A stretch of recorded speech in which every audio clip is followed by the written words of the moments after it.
स्वागत है आप सभी का मेरे YouTube चैनल एजुकेशनल स्टोरी में। आज की कहानी है सुभद्रा कुमारी चौहान की कहानी कल्याणी। अगर आपको हमारी कहानी पसंद आए तो कृपया हमारे वीडियो को लाइक एंड सब्सक्राइब जरूर करिएगा। कहानी शुरू करते हैं। विवाह के बाद नववधू को लेकर जब बैरिस्टर राधा रमण घर लौट रहे थे तब रास्ते में ही एक रेल दुर्घटना हो गई। कई बाराती घायल हो गए। दो का तो घटना स्थल पर ही अंत हो गया। मरने वाला एक लौका विद्यार्थी था और दूसरे थे स्वयं बैरिस्टर राधा रमण। मृत्यु के कुछ क्षण पहले एकाएक राधा रमण ने आंखें खोलकर चारों तरफ देखा। पास ही बैठे हुए अपने मित्र जय कृष्ण से कहा, कल्याणी को तुम्हें सौंपता हूँ। यह चाहे तो इसका विवाह भी कर देना, इसे कोई कष्ट न होने पाए। अधिक वह कुछ न बोल सके और उनका प्राणांत हो गया। घायल बारातियों के साथ नववधू कल्याणी को लेकर जय कृष्ण घर आए। 2 दिन पहले कल्याणी के सौभाग्य पर बहुतों को ईर्ष्या हुई थी। आज घर घर में उसके दुर्भाग्य की चर्चा थी। उसका मुँह देखना तो दूर, सौभाग्यवती स्त्रियां उसकी छाया से भी डरती थी। वे सोचती, यह स्त्री कितनी अभागी है कि इसके परिवार में तो कोई था ही नहीं। विवाह का कंगन भी न छूट पाया था और वैधव्य मुँह बाय निगल जाने को खड़ा हो गया। वरना क्या उसी दिन उसी ट्रेन में रेल दुर्घटना होनी थी। कुछ भी हो, घर घर बड़ी बूढ़ी स्त्रियों में यही चर्चा थी कि यह अपने सत्यानाशी पैरों से जिस घर जाएगी उसी घर में कोई दिया जलाने वाला न रह जाएगा। धीरे धीरे यह बात जयकृष्ण की पत्नी मालती ने भी सुनी। पति और संतान के लिए हिंदू नारी क्या नहीं कर लेती। उनके कल्याण के लिए अपना तन मन सभी कुछ निछावर कर सकती है। प्रसन्नता से और जिस बात में उनके किंचित मात्र भी अहित की शंका होती है वह काम हिंदू नारी कभी कर ही नहीं सकती। मालती का जी अंदर ही अंदर घबरा उठा। वह क्या करे। उसे तो अभागिन कल्याणी पर भी दया आती थी, किंतु जिस दिन जयकृष्ण का जरा सिर दुखता था, बच्ची उपमा जरा भी अनमनी हो जाती, उस दिन ऐसा जान पड़ता जैसे कल्याणी का दुर्भाग्य मुँह खोले उसे निगलने को दौड़ा आ रहा है। पर उपमा को अपनी यह चाची कल्याणी बहुत अच्छी लगती थी। कल्याणी के आने के बाद उपमा सदा उसी के पास रहती, खेलती, उसी के हाथ से नहाती और दूध पीती। रात में सो जाने के बाद ही मालती उसे ले जा सकती थी। वह बालिका जागते में अपनी चाची को छोड़ना ही ना चाहती थी। मालती को यह बात पसंद नहीं थी। वह नहीं चाहती थी कि उपमा उससे इतनी हिल मिल जाए। दबी जवान में उसने कई बार पति से कहा, कल्याणी को कहीं भेज दो। किसी की जवान विधवा आज 6-6 महीने से अपने घर में है, लोग क्या कहते होंगे। और जय कृष्ण सदा हंसी में टाल देते, तुम क्यों घबराती हो, कहने वाले मुझे ही तो कहेंगे। विधवा जवान हो या बूढ़ी, तुम्हें तो कोई कुछ भी ना कहेगा। किंतु जिस बात से मालती सबसे अधिक डरती थी वह बात जय कृष्ण से कभी ना कह सकी। वह कैसे कहे कि वह भी इन बूढ़ियों की बात पर विश्वास करती है। उसे रात दिन अपने पति और बच्ची के अमंगल की आशंका बनी रहती। धीरे धीरे 7 महीने बीत गए और जयकृष्ण कुछ भी निश्चय न कर सके कि वे कल्याणी के लिए क्या करें। एक दिन नगर के किसी प्रतिष्ठित व्यक्ति के मर जाने से ऑफिस बंद हो गया और वे समय से बहुत पहले घर आ गए। नीचे कोई न था।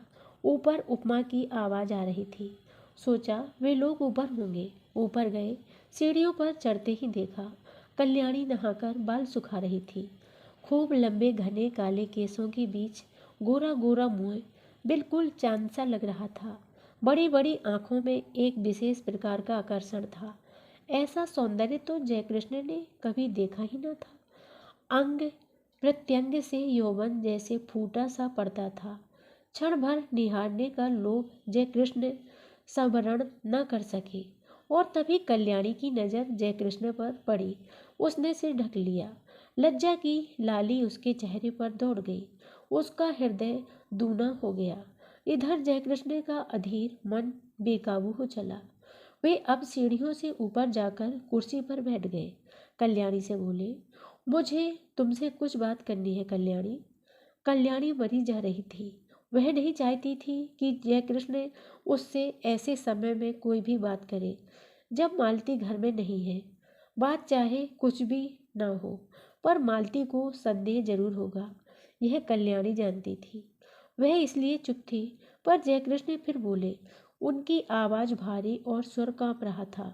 कल्याणी, मृत्यु के समय राधा रमण तुम्हें मेरे हाथों सौंप गए हैं। मेरा कर्तव्य तुम्हें सुखी बनाना है, किंतु सुख का मार्ग तुम्हें ही निश्चित करना पड़ेगा। कल्याणी ने आंख उठाकर जयकृष्ण की तरफ देखा, किंतु देख न सकी। उनकी आंखों में उसने कुछ देखा, उसे अच्छी तरह न जान सकी कि क्या था, किंतु उस दृष्टि में कुछ था जिससे कल्याणी सिहर उठी। एक प्रकार की बिजली सी उसके सारे शरीर में दौड़ गई। यह उसका पहला अनुभव था। कल्याणी ने कहा, आप जो ठीक समझे करें, मैं कुछ नहीं जानती।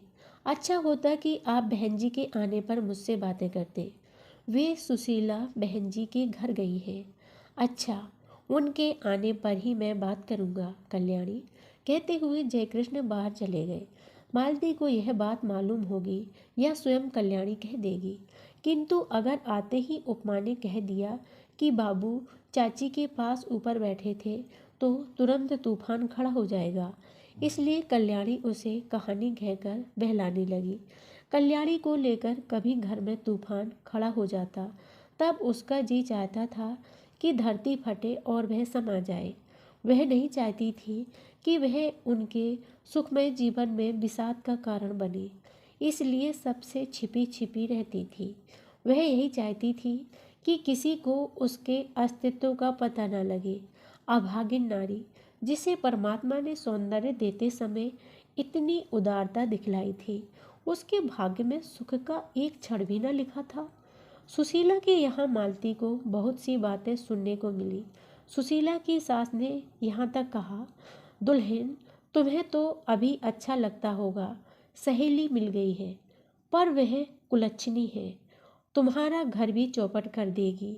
उस छूत को निकाल बाहर करो।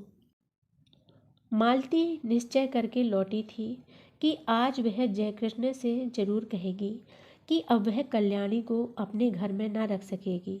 बहुत दिन रह चुकी। लौटते ही उसने देखा कि जयकृष्ण कमरे में लेटे अखबार पढ़ रहे हैं।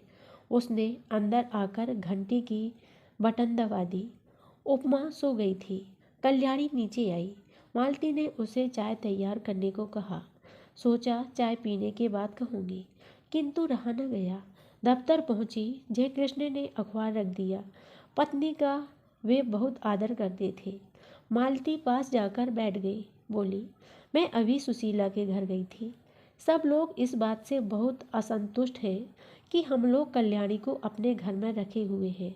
वे लोग कहते हैं कि उसे कहीं और भेज देना चाहिए। जयकृष्ण की भृगुकुटी टेढ़ी हो गई।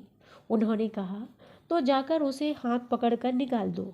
उनके स्वर में रूखापन था। उन्होंने करवट बदल ली।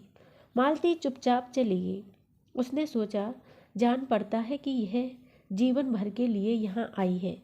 कल्याणी चाय तैयार करके चाय की मेज पर सजाकर ऊपर चली गई।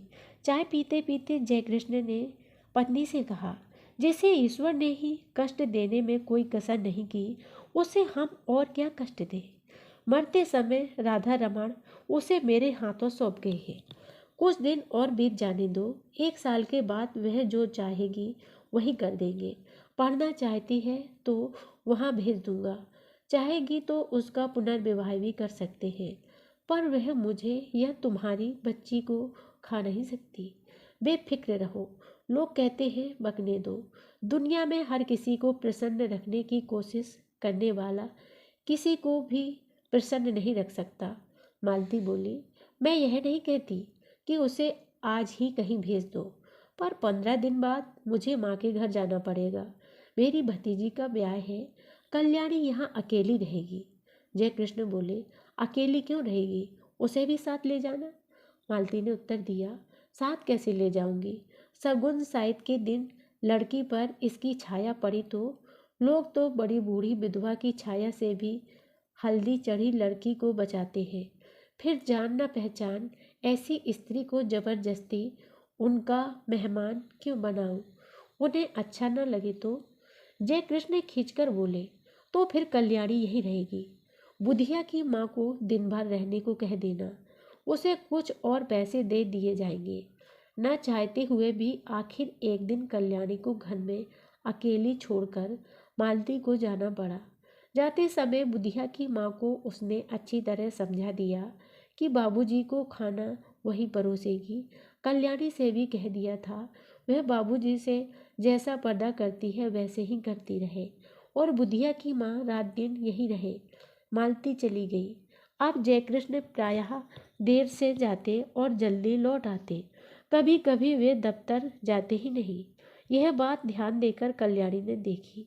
बुधिया की माँ जो चौकीदारी पर नियुक्त थी वह कुछ समझ न सकी। पहले ही दिन खाना परोसने गई थी। जय कृष्ण की एक डांट लगते ही लौटकर बोली, बहू तुम ही परोसो, मुझसे न बनेगा, बाबूजी खुशात हैं। कल्याणी को खाना परोसकर खिलाना ही तो पड़ा। यही तो जय कृष्ण चाहते थे। खाना खाते खाते जय कृष्ण बोले, कल्याणी तुमने अपने भविष्य के विषय में क्या निश्चय किया है? कुछ कहोगी? कल्याणी संकोच के साथ बोली, मैं क्या निश्चय करने लायक हूँ? मुझे दुनिया का अनुभव क्या है? गांव में विधवा मौसी के साथ रहती थी। एक दिन वही सुना कि मेरा विवाह होने वाला है। किस से होने वाला है यह नहीं जानती थी। फिर आप लोग बिहाने आए और जो कुछ हुआ सब आपके सामने है। तब से आपके ही आश्रय में हूँ। आपको छोड़कर, आपके इस घर को छोड़कर कहीं कोई मेरा अपना नहीं है। सुना है विधवा मौसी भी अब संसार में नहीं है। फिर मैं क्या निश्चय करूं? आप ही कहिए। जय कृष्ण बोले, शादी होना ना होना दोनों बराबर है।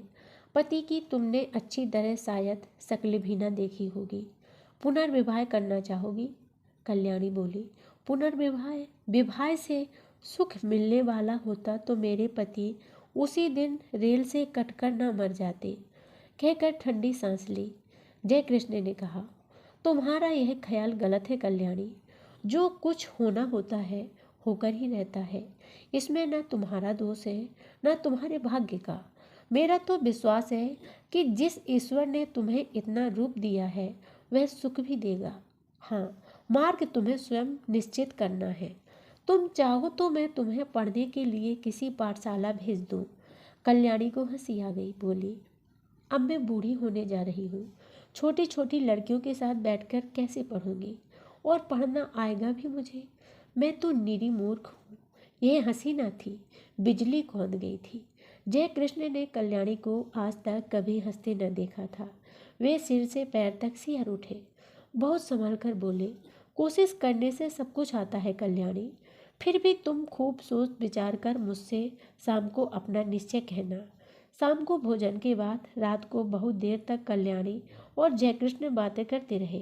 पहरे पर नियुक्त बुढ़िया पड़ी हुई खर्राटे भर रही थी। कल्याणी ने कहा, पति को मैं प्रेम न कर सकी क्योंकि संयोग और वियोग में केवल 2 ही दिन का तो अंतर था।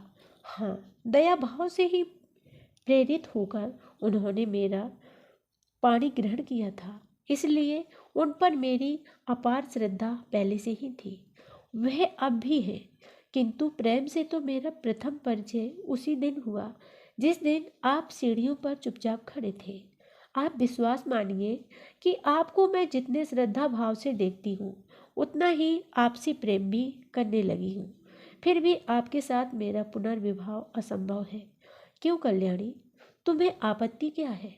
भर्राई हुई आवाज में जयकृष्ण ने पूछा और कल्याणी के हाथ अपने हाथ में ले लिए। कल्याणी ने तुरंत अपना हाथ छुड़ा लिया और संदिग्ध दृष्टि से जयकृष्ण की ओर देखा। जयकृष्ण को अपनी भूल मालूम हो गई। दोनों कानों में हाथ लगाकर बोले, भूल स्वीकार करता हूँ, अब कभी ना होगी। फिर कुछ रुककर कहा, कल्याणी तुम मुझसे कभी ना डरना। तुम्हारी इच्छा के विरुद्ध मैं तुम्हें कभी ना छूऊंगा।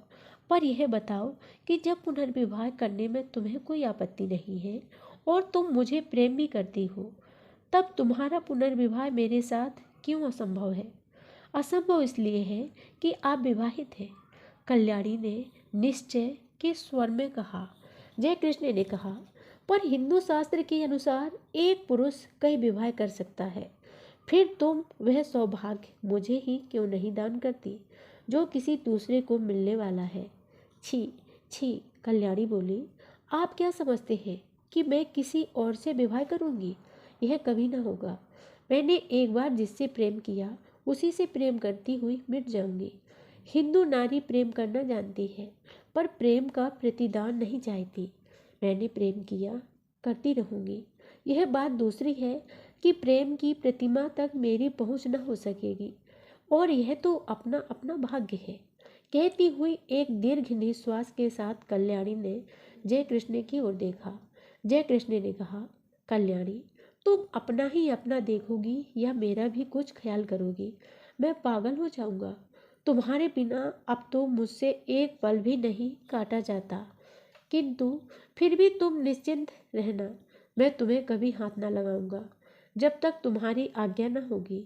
आधी रात को भी तुम मेरे पास उतनी ही सुरक्षित रह सकती हो जैसे सगे भाई के पास, क्योंकि मैं अधम नहीं हूँ। तुमसे प्रेम करता हूँ, तुम्हें पाने का इच्छुक हूँ, पर सत्य मार्ग से कुमार्ग से नहीं। कल्याणी बोली, ना मैं अपना कुछ देखती हूँ ना आपका। सच यह है कि मैं मालती जीजी के सौभाग्य पर कुठाराघात न कर सकूंगी। उन्होंने मुझे कुसमय में आश्रय दिया है। जो कुछ बन सकेगा भला करूंगी। उनकी बुराई मुझसे न हो सकेगी। उनके भले के लिए मुझे अपना बलिदान भी करना पड़े तो सहर्ष कर दूंगी, मगर उनकी जिंदगी में कांटा बनकर न रहूंगी, पर मेरा जीवन कंटक में बना दोगी। कहते हुए जयकृष्ण ने ठंडी सांस ली और सातृष्ण नेत्रों से कल्याणी की ओर देखा। कल्याणी ने कहा, यह सब मानसिक विकार है, कुछ दिनों में अपने आप दूर हो जाएगा। आप समझते हैं मुझे कम कष्ट हो रहा है। मैं नारी होकर भी सब कुछ सहने को तैयार हूँ। आप तो पुरुष हैं, कठिनाइयों से लड़ने के लिए ही आपका जीवन है। मैंने मालती जीजी को पत्र लिख दिया है, वे आती ही होंगी। उनके आते ही मैं आपसे विदा ले लूँगी। विदा से पहले एक क्षमा मांगती हूँ, केवल आपको चरणों की धूली, और मैं कुछ नहीं चाहती। आप मेरे देवता हैं। जय कृष्ण के पैरों के नीचे से जैसे धरती खिसक गई। हो घबरा कर बोले, तुमने मालती को पत्र कब लिखा और क्या लिखा? लिखने से पहले मुझसे पूछा क्यों नहीं? कल्याणी बोली, मैंने और कुछ नहीं लिखा, यही लिखा है कि उपमा के बिना बहुत बुरा लगता है, तुम जल्दी से जल्द चली आओ। और लिखती भी क्या, किंतु आपके साथ मेरा अकेला रहना उचित नहीं। हम दोनों एक दूसरे से प्रेम करते हैं, न जाने किस दिन क्या हो जाए, और मैं नहीं चाहती कि हमारे बीच में कोई भी ऐसी बात हो जिसे कलंक का स्वरूप दिया जा सके। जो कुछ तुमने किया ठीक ही किया। कल्याणी, सो जाओ, रात बहुत हो चुकी है। और उठते हुए कल्याणी ने झुककर जयकृष्ण के पैरों को माथे से लगा लिया। जयकृष्ण बहुत उद्विग्न थे। कल्याणी ने ऊपर जाकर दरवाजे बंद कर लिए। जयकृष्ण खाट पर पड़े करवटें बदलते रहे। उन्हें नींद न आई। दूसरे ही दिन मालती दोपहर की ट्रेन से आ पहुंची। दफ्तर से लौटते ही जयकृष्ण ने देखा उपमा खिल रही है। रात भर सो न सकने के कारण उनका चेहरा उतरा हुआ था। मालती ने देखते ही पूछा, क्या तबीयत खराब थी? क्या हुआ? जयकृष्ण ने कहा, कुछ नहीं, सिर में बहुत दर्द है। अज्ञात आशंका से मालती सिहर उठी। कल्याणी तो अभी है ना इस घर में? उसने पूछा, तुम तो अपनी बात के आगे किसी की भी नहीं सुनते। कितनी बार कहा उसे कहीं भेज दो, पर जब तुम मानो तब न। इस तरह तुम्हारे सिर में दर्द वर्द होता है तो मैं घबरा जाती हूँ। सभी लोग कहते हैं यह अभागिन है। जयकृष्ण को दूसरा ही भय था। वे यही सोच रहे थे कि कौन जाने कल्याणी है भी कि नहीं। उसने कहा था कि मालती के आते ही वह विदा ले लेगी। विदा का अवसर कहीं आ तो नहीं गया? जयकृष्ण का हृदय धड़क रहा था। उन्होंने कहा, मैंने कल्याणी को एक पुत्रीशाला में पढ़ने के लिए भेजने का निश्चय किया है। यह बात उसे भी मंजूर होगी। जरा उसे बुलाओ तो। मालती को इस बात से बड़ी शांति मिली। कल्याणी यहाँ से चली भर जाए, कहीं भी जाए, इसकी उसे चिंता न थी। उसने घंटी बजाई, पर कोई ऊपर से न आया। तब उपमा को बुलाकर कहा, जा ऊपर से अपनी चाची को बुला ला। उपमा ने कहा, चाची ऊपर नहीं है। घबराकर मालती ने ऊपर नीचे सभी कमरे खोज डाले। कल्याणी का पता नहीं लगा। जयकृष्ण पागल की तरह दौड़कर ऊपर गए। कल्याणी के बिस्तर पर उसके गहनों की पेटी रखी थी। उसके नीचे एक पत्र लिखा था, जाती हूँ, अपनी उपस्थिति से आप लोगों को जो कष्ट दिया या मुझसे जो अपराध हुए उनके लिए क्षमा कीजिएगा। मेरी खोज न कीजिएगा, व्यर्थ होगी। मेरे ये गहने उपमा के लिए है। अभागिन कल्याणी।